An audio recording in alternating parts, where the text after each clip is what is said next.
Magandang tanghali mga hunter, sa aking mga masugid na mga subscriber, followers, and silent viewers sa mga sulok kayo ng Pilipinas, Luzon, Visayas, and Mindanao, sa mga OFW na nasa ibang bansa, sa mga panig ng bansa. Mega shout out sa inyo lahat dito rin sa Pilipinas, sa aking mga subscriber, follower, and silent viewers. Mega shout out din sa inyo. So mga hunter, kakabit ko pa lang ng aking tarpaulin na para sa gamutan. Nandun po sa labas ng aking tarpaulin na para sa gamutan. Nandun po sa labas ng Sampaguita, Dulo. Kung sino man po ang magpagamot dito lang sa lugar ng Las Piñas,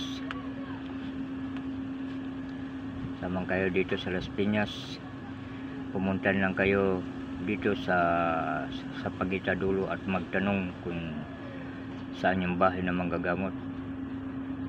Nandito lang ako sa looban ng Laong.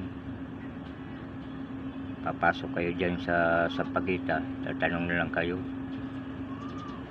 Nandito kami sa looban, mismo sa Laong.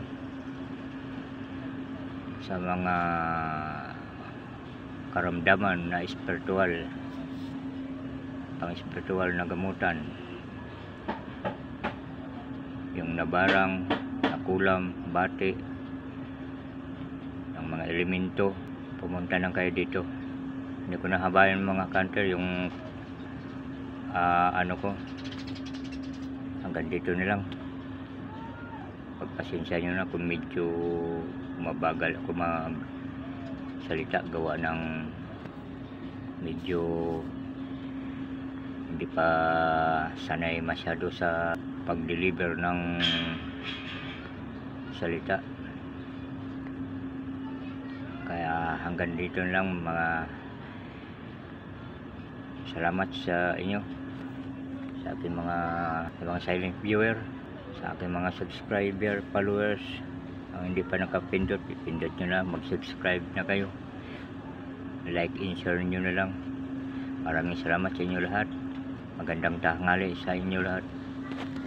Hanggang dito na lang. Bye bye.